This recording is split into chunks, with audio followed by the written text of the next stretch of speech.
a tão desejada assinatura desse convênio. Eu poderia até ter arquivado esse inquérito, mas como é um convênio que ainda precisa de implementação em vários aspectos, inclusive o que é objeto da nossa audiência pública hoje, nós resolvemos continuar com a tramitação do inquérito, justamente para que não seja mais uma norma, né, que venha a não ter nenhum tipo de eficácia no mundo real, deixando toda uma situação aí num limbo, porque o fato é esse. Né? E os criadores, senhores deputados, é importante que os senhores tenham essa visão retrospectiva. E ainda em outubro de 2012, já estavam procurando o Ministério Público através da promotoria de Gravataí, buscando definições em função de estar tudo completamente estagnado, a emissão de anilhas, as autorizações para os torneios, né? E esse tipo de ilegalidade acaba indiretamente fomentando, né, uma série de ações danosas ao meio ambiente. Então, por isso, a nossa participação aqui. Eu gostaria de deixar bem claro que nós não estamos aqui com o intuito de proteger os criadores, né, essa atividade de criação amadorista de pássaros silvestres, mas com o intuito de proteger o meio ambiente, porque a informalidade, esse limbo, acaba fomentando que uma série de ações nocivas no tocante à nossa fauna, que é tão fantástica aqui no Rio Grande do Sul, sobretudo dos nossos passarinhos, né, acabam gerando uma série de questões de crimes ambientais. Nós estamos todo dia lá no fórum fazendo audiência, justamente com pessoas que criam animais silvestres sem as autorizações necessárias, que antes eram do IBAMA e agora passarão a ser da SEMA. Então, nós também comungamos dessas preocupações e entendemos que várias das demandas aqui expostas pela associação nos parecem bastante legítimas e creio que teremos de sair daqui hoje com algumas definições. Obrigada. Muito obrigado, doutora Ana Maria Moreira Marquesan. Eu acho que pode ser o secretário agora, né, secretário?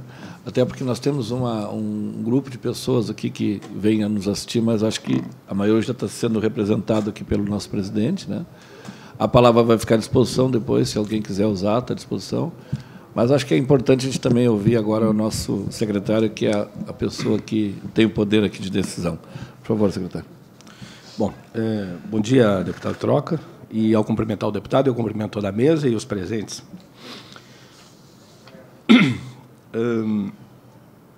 Eu fiquei pensando aqui, mas o que está havendo, será, hein? Fiquei curioso aqui.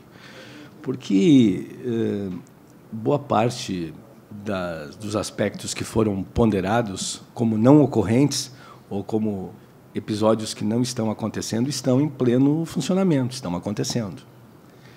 E passaram a acontecer a partir da assinatura que a SEMA fez com o IBAMA do termo de cooperação. Esse é o nome correto do documento. Termo de cooperação que foi feito entre o IBAMA e a SEMA no dia 30 de julho. Não foi junho, Carlos Eduardo, foi junho. No dia 30 de julho. Bom, por várias razões, isto foi assinado só em 30 de julho. Acho que até poderia perder aqui uma meia hora, conversar com vocês, explicando por que demorou tanto isso, né? Se é que dá para entender dessa maneira. Mas eu acho que o importante é dizer o que está sendo feito agora, né? Mas também estou à disposição para fazer esse tipo de conversa com os senhores, se for o caso. De qualquer maneira, resumidamente, posso dizer que boa parte desta demora, boa parte do documento ter sido assinado com o IBAMA apenas em 30 de julho, se deu por conta de que o próprio departamento jurídico da SEMA, como departamento jurídico de secretarias de outros estados, tinham várias dúvidas com relação aos encaminhamentos que deveriam ser feitos a partir da edição da Lei 140. Né? Tem muitos artigos ali que precisam ser regulamentados, enfim. Bom, se deu por conta disso. Bom, no dia 30 de julho, então, nós assinamos o termo de cooperação com o IBAMA. E, a partir dali, se montou o setor de fauna na secretaria. Eu vou usar o termo assim, setor de fauna, porque este não é o nome o nome ainda definitivo desse setor, porque, para fazer isso, nós precisamos, inclusive, criar esse setor no âmbito da Secretaria, e nós precisamos mudar isso através de uma lei que vem parar aqui na Assembleia, que vai mudar a estrutura administrativa da Secretaria, para que a gente possa criar esse setor. Mas estamos chamando de setor de fauna. Esse setor já tem uma chefia, né? É um servidor que foi cedido da FEPAM, o biólogo João Carlos Dotto, e ele conta com um corpo de funcionários muito pequeno ainda, por conta de que o setor foi montado com base nos servidores que foram cedidos de outros setores da Secretaria e da própria FEPAM, né, para que a gente pudesse atender prontamente. De qualquer maneira, já está na Casa Civil e deverá aportar aqui na Assembleia rapidamente, segundo as últimas informações, a autorização para que a gente faça a contratação emergencial para poder suprir esse setor com outros técnicos. E, desde já, eu peço uma mão para os deputados fazerem, quando esse documento chegar aqui, fazer tramitar com brevidade, porque boa parte do que a gente deve implementar ainda depende de servidores para a gente poder tocar isso aí. Bom, o setor já existe, já temos funcionários e, como vocês sabem, a gestão de fauna do Estado, que passa para o Estado, ela tem várias interfaces.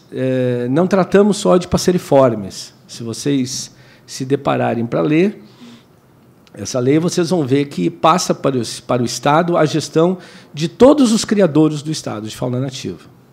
Isso significa os criadouros conservacionistas, significa os criadouros científicos que estão nas universidades, e vamos embora até os zoológicos, né? É evidente que não podia se esperar que isso passasse de uma semana para outra, todo esse volume de atividades ao mesmo tempo. Então, ao assinar o termo de cooperação com o IBAMA, também foi construído o plano de trabalho mencionado pelo Carlos Eduardo, e foi também construído, junto com o IBAMA, um cronograma, que está aqui. E, justamente, os criadores de passeriformes foram em detrimento das outras categorias, né? Justamente por entendermos, porque trata-se de um volume muito grande de pessoas envolvidas, diz respeito a um grupo da fauna, de certa forma, não gosto muito de usar esse termo como técnico, fragilizado, mas vou usar aqui porque é o que melhor se aplica. É um dos grupos mais fragilizados que nós temos.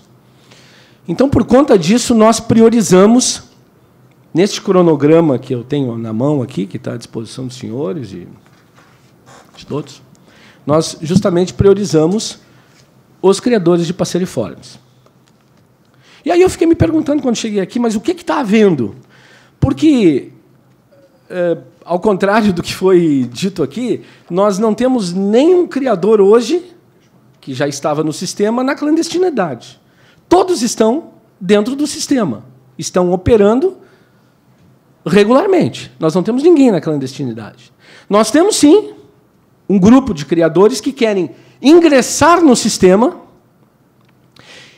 e este ingresso, então, depende do quê? Depende do treinamento dos nossos técnicos junto ao IBAMA, que está iniciando neste momento, para que a gente possa, porque o IBAMA não vai operar mais o sistema, né? Para que a gente possa operar o sistema, receber a documentação desses novos criadores e inseri-los no sistema. E aí parece uma coisa muito simples, parece que é um apertar de botão. Mas eu vou fazer uma pergunta para os senhores. O criador em Encruzilhada do Sul, será que esse sujeito, nós vamos obrigar esse sujeito a vir aqui a trazer um comprovante de residência? Seria um negócio sem menor bom senso, né? Então, nós estamos pensando, inclusive, nisso, como se atende da melhor forma os criadores que estão no interior do Estado e que precisam, quando chegar o momento, e esse momento, já digo pelos senhores, pelo cronograma, até dezembro deverá estar concluído esse processo de treinamento dos nossos servidores junto ao IBAMA e estará aberto para nós ingressarmos com os novos criadores, né? Para isso, nós precisamos montar uma estrutura de protocolo na Secretaria, que já está em fase de montagem, para que eles apresentem a documentação, para que esse sujeito lá em Encruzilhada do Sul procure a agência da SEMA ou da FEPAM mais próxima, entregue essa documentação, que vai seguir por malote para chegar aqui e que vai entrar no sistema. Quer dizer, tem uma certa complexidade nesse trâmite aí, e que quem está por fora, evidentemente, por fora do processo, não tem essa dimensão, né? Nós estamos iniciando esse processo, o Estado está iniciando esse processo, e o Estado tem um entendimento sobre isso. Nós, em que pese o trabalho que foi feito todo esse tempo pelo IBAMA, pelo órgão federal da gestão de fauna nativa no Brasil, nós, aqui no Rio Grande do Sul, temos algumas restrições com alguns encaminhamentos que vinham sendo dados, pois nós estamos revisando esses encaminhamentos também. São encaminhamentos que, no nosso entendimento, não servem para o Estado do Rio Grande do Sul, né? Então, eu vou... Então, por isso que eu digo, eu fiquei me perguntando aqui o que está havendo, porque, deputado Redec, não há ninguém na clandestinidade, operando na clandestinidade, né? Não há ninguém operando na clandestinidade. Todos esses criadores que já estavam no sistema receberam a sua autorização de operação, inclusive foram isentados da taxa. A SEMA decidiu não cobrar a taxa. Não cobrar, não. Esse registro de animais que nasceram e tal, isso vai ser atualizado. Agora, mas hoje não estão registrados. Sim, mas isso não significa, mas o criador não está na clandestinidade. Não, mas os animais sim, não estão registrados. Bom, em primeiro lugar, isso é uma outra coisa que nós precisamos discutir aqui. Isso eu já vou antecipar para os senhores. Não é uma discussão que vai se dar nesse âmbito aqui, mas já vou anunciar para os senhores. Os criadores amadores de passeriformes, no nosso entendimento, não podem fazer procriação de animais. No nosso entendimento. Isso é uma discussão que nós vamos abrir com os senhores. Nós não podemos admitir que o sujeito receba a nomenclatura. Vou aqui dar uma desviada, só para antecipar o que nós estamos pensando. Nós não podemos admitir que um sujeito possa ser caracterizado ou categorizado como criador amador de passeriformes e tem 80 animais em gaiola na sua propriedade. Isso não é amadorismo. Isso é outra coisa. Se está procriando e está vendendo, isso é criador comercial. Então, nós temos que rever muitas coisas nesse âmbito, e a Secretaria vai rever isso. E vai rever, evidentemente, discutindo com os senhores. O setor existe, funciona no 13º andar da Secretaria, tem nome de pessoas, João Carlos Pradella Dotto é o coordenador, temos um site. Já recebemos alguns criadores lá, Carlos Eduardo, que nos ligam e fazem alguns questionamentos e tal. Nós recebemos todos. Evidente, temos uma limitação o espaço ainda é pequeno e tal. Quem sabe não podemos recebê-los com o mesmo conforto que gostaríamos, mas todos são recebidos, todos que nos procuram são recebidos. Ainda antes de ontem teve uma reunião com o presidente da federação, lá com o Nelson.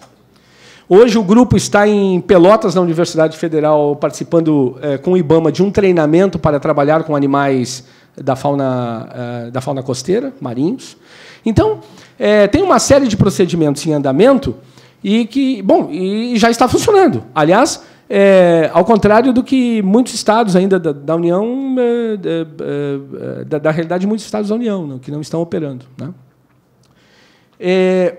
A questão dos torneios, que é a grande preocupação dos senhores, né?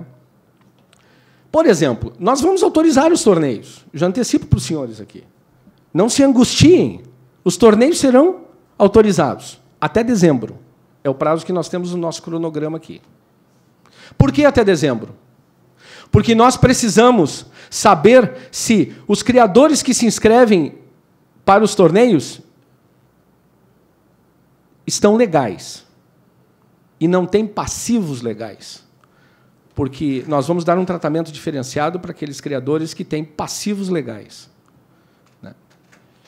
O Estado não está entrando nessa questão da fauna, e aqui eu falo como biólogo que trabalho com conservação da biodiversidade há mais de um quarto de século. Nós não estamos entrando nesta questão aventureiramente.